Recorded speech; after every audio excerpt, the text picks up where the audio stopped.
welcome to the Next in Line podcast, where we are helping to prepare you for whatever is next in line. As always, I'm your host, Chance Pitts, and I'd like to thank you for tuning into this episode. Guys and gals, welcome into another Monday here on the Next in Line podcast. We're super excited to be here as your source for motivation and inspiration as you get your week started. Thank you for choosing to listen to this show.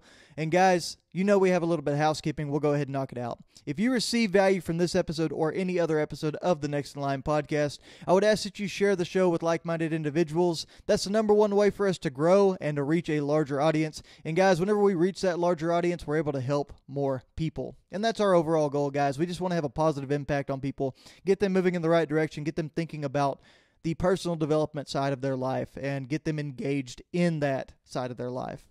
Now, guys, another way you can help us grow besides sharing the show is by leaving us a comment, a like, a review, subscribing on whatever platform you find yourself listening on, YouTube, Spotify, whatever it is, guys. That's going to help us pop up a little bit earlier in the search bar as people look for self-help or personal development type shows.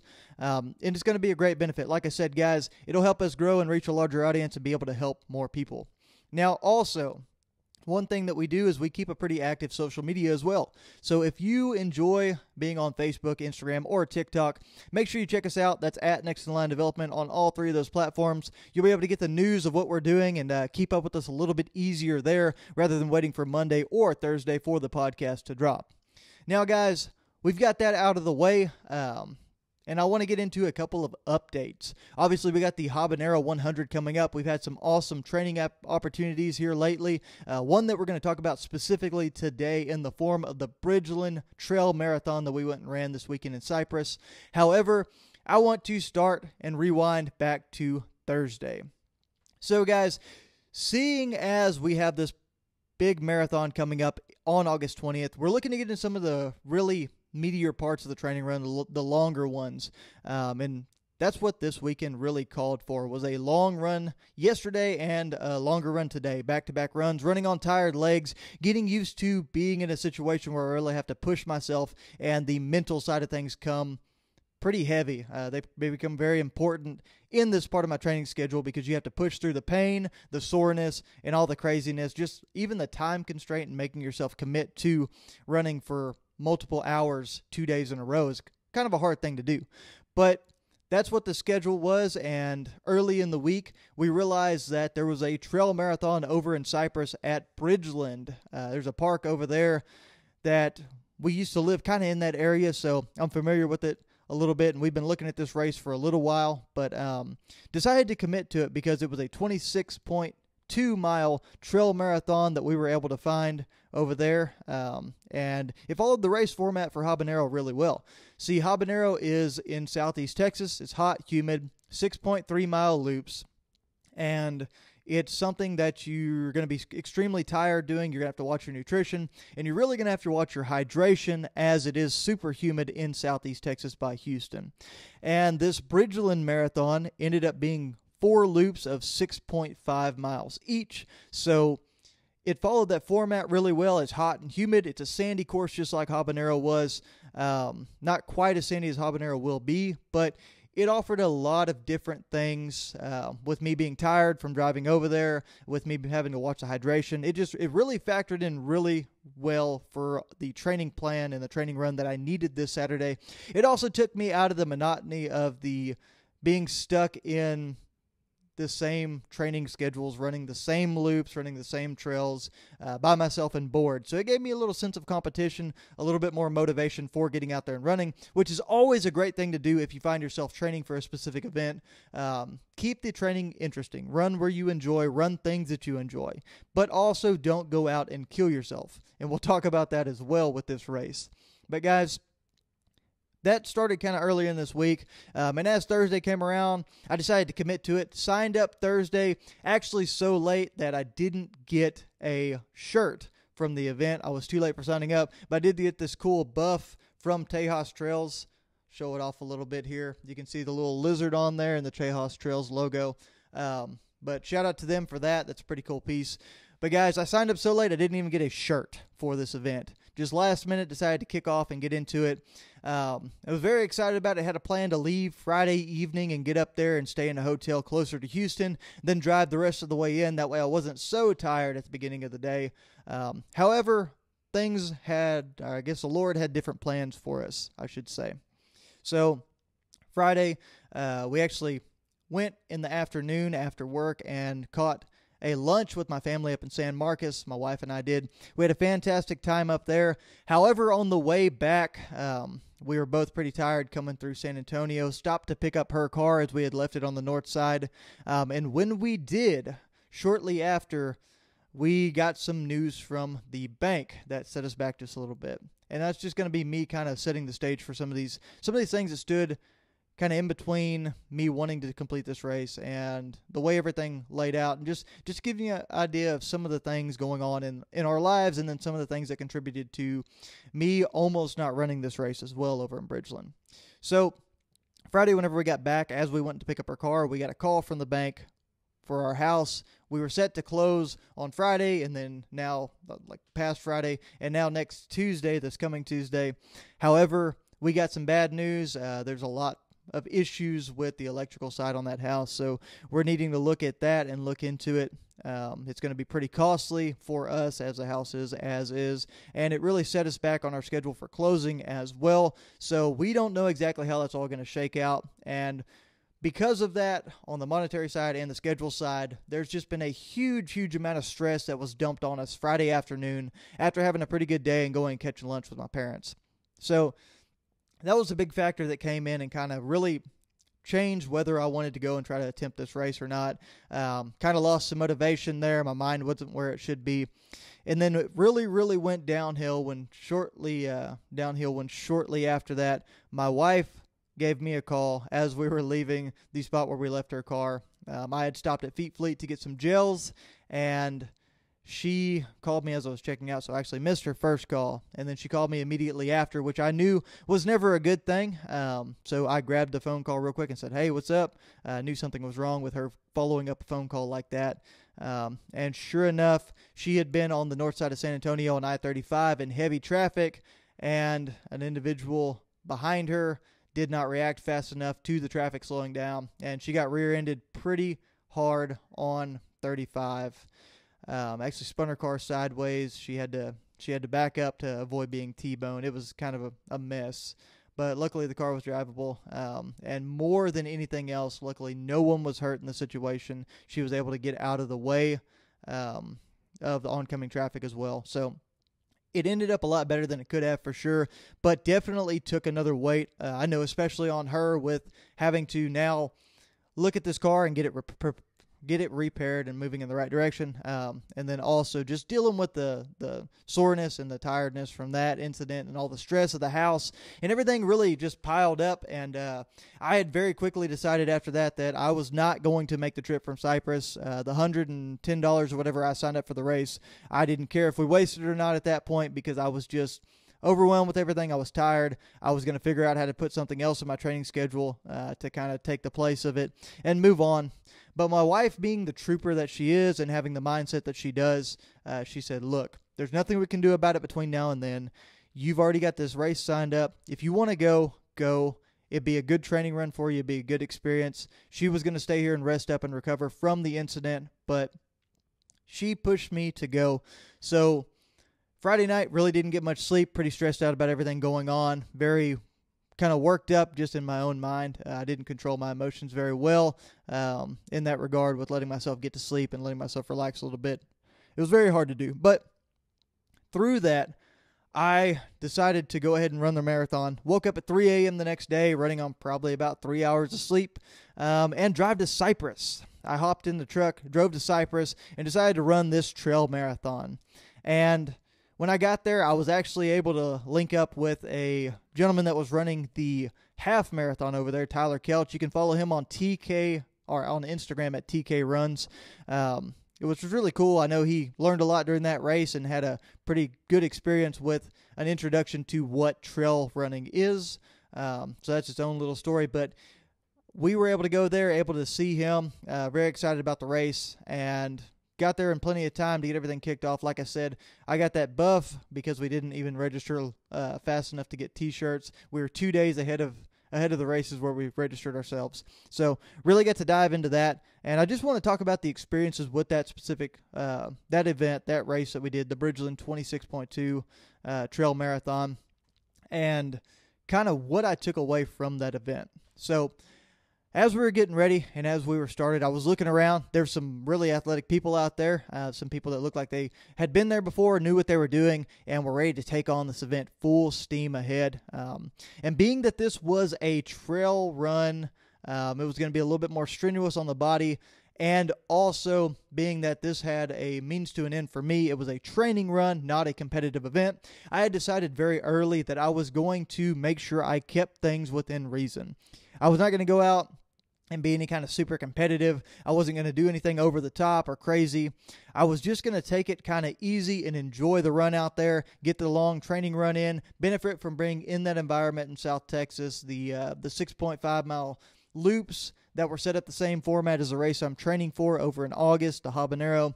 I was just going to buy into that whole situation. I was going to enjoy myself and really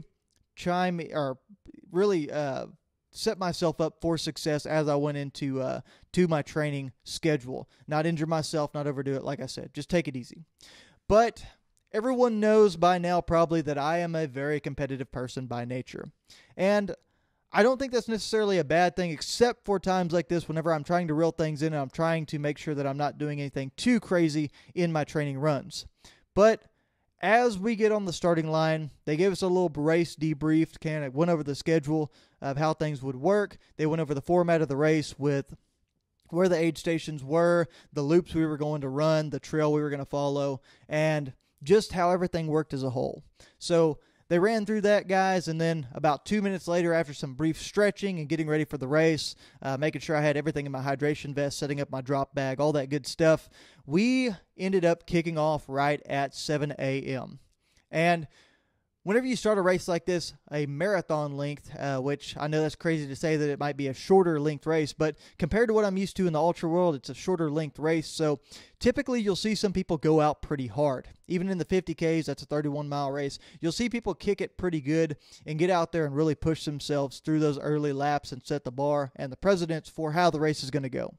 And that was something that didn't happen when we kicked off.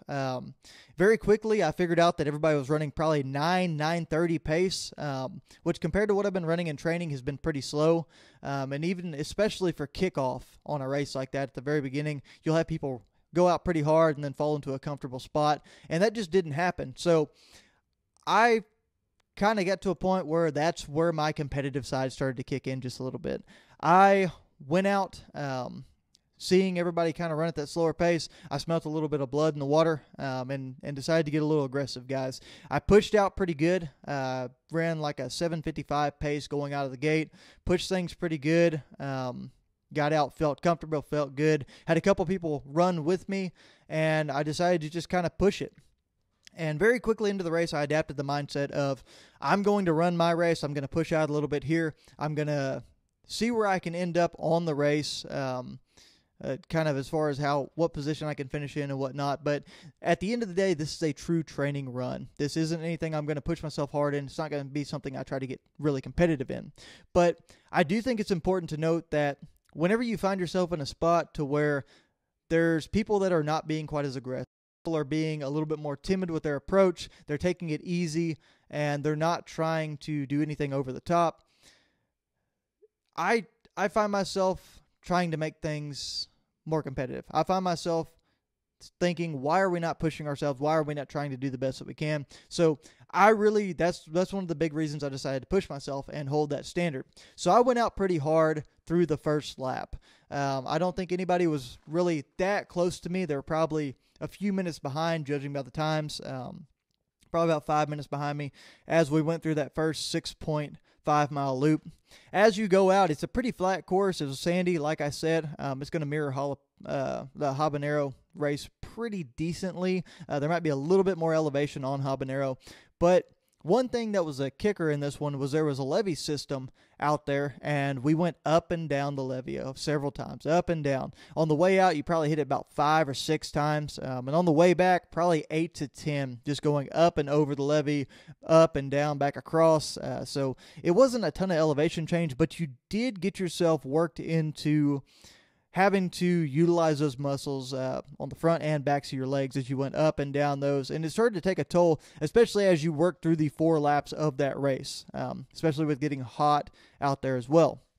But as we came through the first lap of the race, I felt pretty good. Got to the top, realized that I was still sitting in first place, and really decided to push myself a little bit more, guys. I felt comfortable, I felt good, and thought it was something that we could really take on. So I came through the first lap. I still had plenty of stuff plenty of water in my hydration pack, plenty of electrolytes in my bottle, and I really wasn't hurting on water. I had taken some goo as well, which is one of the gels that is offered, a really popular gel for making sure that you get your carbs and your sugars and your electrolytes and a little bit of caffeine as well to be able to fuel yourself while you're running.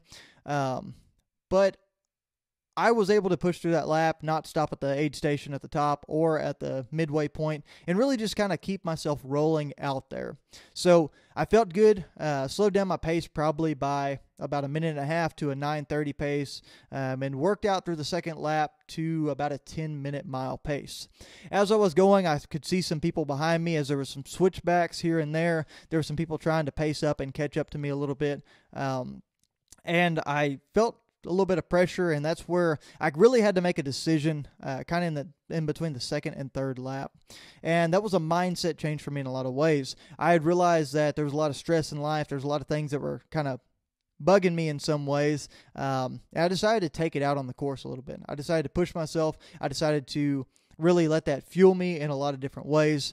But I also decided that I had driven 3 hours from San Antonio to Houston, and if there was an opportunity for me to try to win this race, I really decided that I wanted to do so. I had spent money to invest in the entry fees on this race.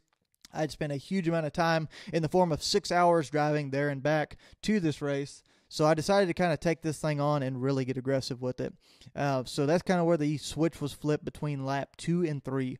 So as we came back around for the aid station for lap 2 at I guess that's the 13-mile point, I was low on water, low on electrolytes, and I was a little bit behind on nutrition. So I decided to go ahead and get a small can of Pringles that they have there, good source of carbs, some salt, that kind of good stuff. Because I was a little bit behind on my fuel, I decided to go ahead and get some Tailwind, which is a carbohydrate and caffeine mix formula, kind of like Gatorade in some ways, but a little bit more tailored to the slow release of carbs over a run. It's not as thick and heavy and syrupy as a lot of the gels and a lot of your Gatorades and that kind of thing. So it was a good fuel, and it was just the extra kick that I needed to get going around from my second lap into my third lap.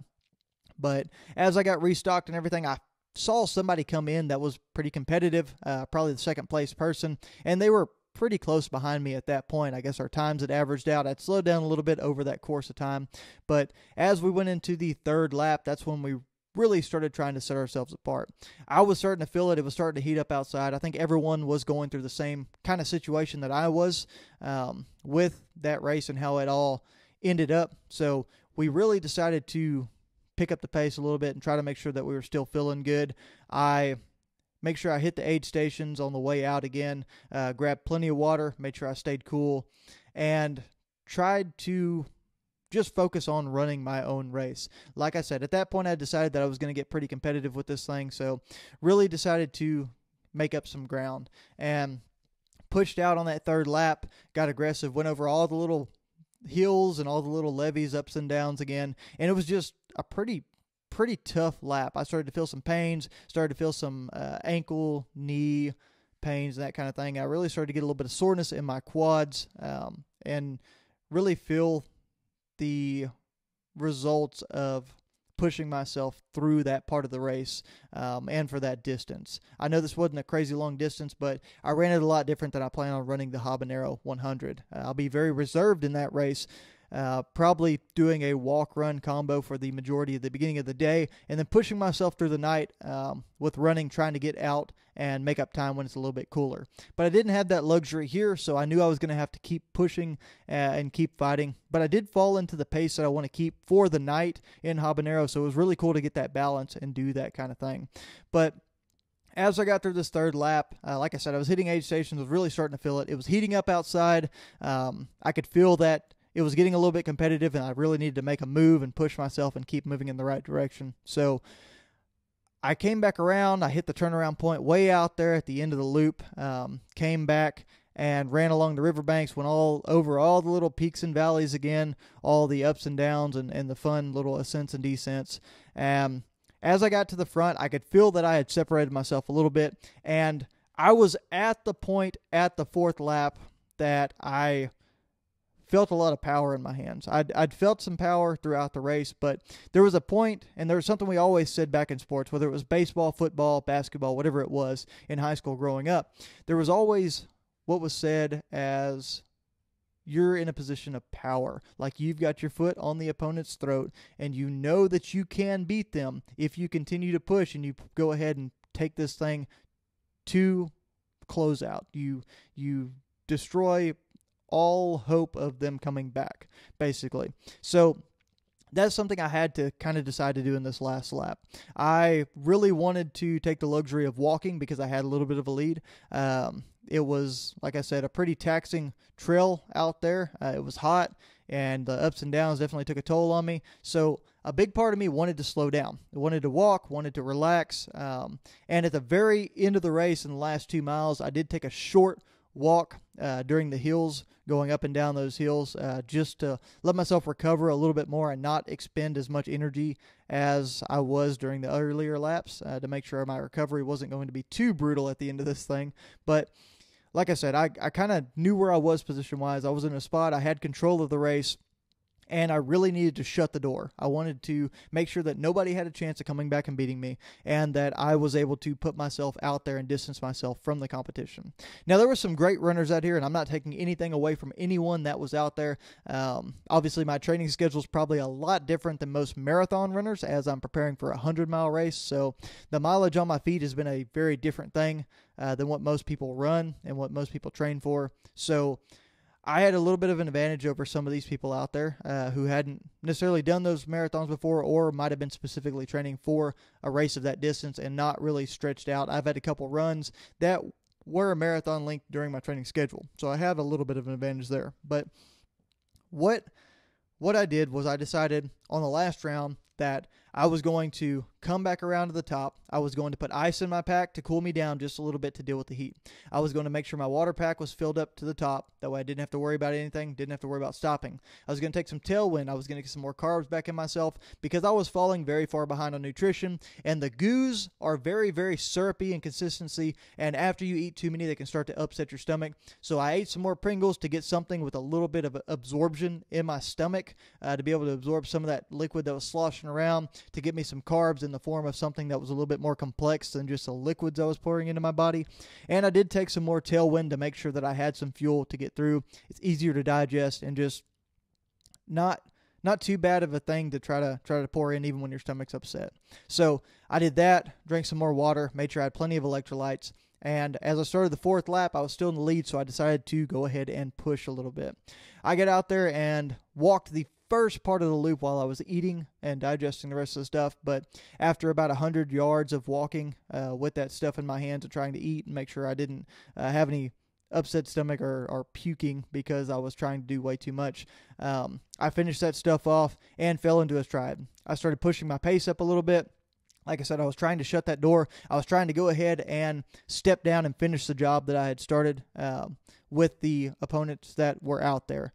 And by doing that, I really pushed out. I strode out, went through that first part of the course that had a bunch of switchbacks and different trails and that kind of thing, and pushed myself to get out there just a little bit further. So it was a cool experience to go through that lap, feeling the pain, feeling all of the tiredness, all of the heat, all of the fatigue. I know a lot of that fatigue came from me only sleeping a few hours and then driving 3 hours that morning. I was undernutritioned. Then these are all factors that I'm going to face pretty regularly in the Habanero 100. Anybody that runs long distance races like that knows exactly what I'm talking about. it's all going to be a factor that I run into, and it's all going to be a kind of a stressful environment that I'm going to have to overcome. So it was good to get in that last lap and good to get that feeling out there, but it was also good to be in a commanding lead to where I knew that the only way I was going to give up my position is if I let somebody come and beat me. So I decided right then and there that we're going to go ahead and get this thing going. Like I said, the first probably 2 or 3 miles of that race, I really pushed out. I got to the last aid station, had them mix me up just a little bit more tailwind, took some of that, made sure I was good on my carbs. I didn't want to take any more gel, that way I didn't upset my stomach, but really decided to get after it and push out as I went into those hills and those ascents and descents again. So we hit the turnaround, and I kind of boogied over a lot of those things. I pushed on, I pushed myself hard, and got out there and really wanted to make sure that I made a good time on the last loop. So I did that. Like I said, as I got into the last part of it, I could feel that there was nobody around me. Being that we did a switchback, I could see some of the turns. I could see some of the other opponents that were coming in, and nobody running my length of race, because there was the 5K, the 10K, the half marathon, all those things out there. Nobody running my length of race was anywhere close to me. So I took a little bit of time and I walked a couple of the ascents as I got down to the end. I walked about a quarter mile at the end of the race, kind of in the last mile and a half or so. And then I made myself go ahead and push out and really get after it. And we finished strong, and we were actually able to finish the trail marathon, which actually ended up being just south of a marathon at like 25.6 or something like that. But ended up finishing the race at 4 hours and 2 minutes. Like I said, guys, I know that's not a super impressive time, but it was brutal, but we were able to pull out the victory as well. We were able to get some pretty cool finish medals from that race. That's the Bridgeland finish medal. Being that I was first, they say that once the results are official here in a few days, I'll get an award as well. Interested to see what that is. I'm sure it's another medal, or maybe just a small little plaque thing. But super excited about that, guys. But one thing I made sure that I did throughout this entire race is I really tried to encourage other people as well. I tried to set myself apart by every time I'd run past somebody, I would be very nice and supportive whenever I came through. I would try to be super polite whenever I went around people on the trail with the on your left thing and get them to move to the side, thank them for moving to the side, give them words of encouragement if they were still struggling or pushing it out. Really tried to be a motivating factor and somebody that pushed on, because I think that more than anything, if you're going to go run these races and you're going to go do this important stuff, even if you're in first place, even if you're out there running, beating everyone, and you have that mentality of, okay, I'm going to put my foot down on the throat, I'm going to finish this job, I'm going to shut the door, whatever it is that you call it, even if you're in that mindset, I still think it's super important to help other people. There was even a woman I helped up one of the uphills that was super steep. It was hard to make sure that you were still you were going to make it up the steep side without slipping down. There wasn't a lot to hang on to. It wasn't handrails or trees or anything like that. So it was a really tough situation.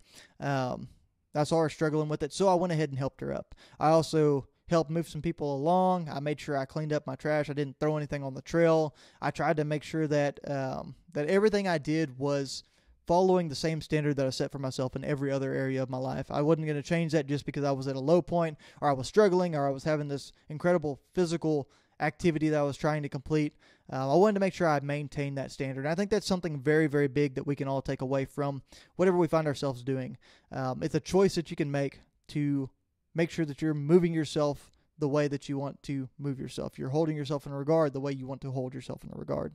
So, guys, that's my recap of the weekend. Like I said, we had some pretty good hiccups, but in the end, even with the house not going the way we wanted to, even with my wife dealing with the wreck and all the things that were crazy and negative at the beginning of it, we were able to come away with a pretty good, solid weekend and a positive outcome from that race, and something to get the momentum moving in the right direction and get us motivated as we go into this week, and kind of a little bit of a highlight and a little bit of a notch on the belt as we get ready for Habanero 100 by winning this race. So, guys, I just encourage each and every one of y'all to make sure that you don't let the bad in situations overwhelm the good.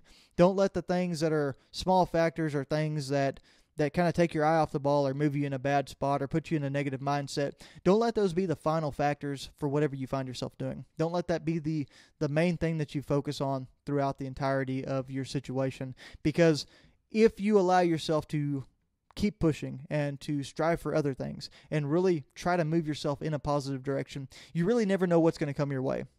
Because if I wouldn't have decided to go run that race, and if I wouldn't have decided to just go out there and run my race, this weekend would have probably had a very, very different outcome for me. I would have had a negative mindset. I would have been in a weird place coming into today. I probably would have lost a lot of motivation. And to be honest with you, who knows if I would have actually completed the mileage I was supposed to complete yesterday. I'm usually very good about it, but let's be honest here, that was a pretty rough end of the week that we had to endure. So I'm glad that I was able to do that, and I hope that that little story, the recap of the race, and the things that I was able to achieve this weekend and put myself through, even with all the negativity, is something to help you move in the proper direction for a Monday. Guys, there's a ton of lessons we can take out of that, from perseverance, from not focusing on the negativity, from finishing the job once you starting, from taking control and moving yourself in a positive direction, and then also being humble about that situation as well. And I hope that that's something that you can use to improve yourself and move yourself in a positive direction. Guys, as always, if there's anything I can ever do for you, don't hesitate to reach out. Find us on social media. That's at Next in Line Development on Facebook, Instagram, and TikTok. Guys, make sure you're checking us out on there. If you haven't, leave us a rating or review. Subscribe to the podcast. We'd love for you to stick with us. We'd love for you to get these notifications when they come out on Mondays and Thursdays. But guys, make sure that you are always prepared for whatever is next in line.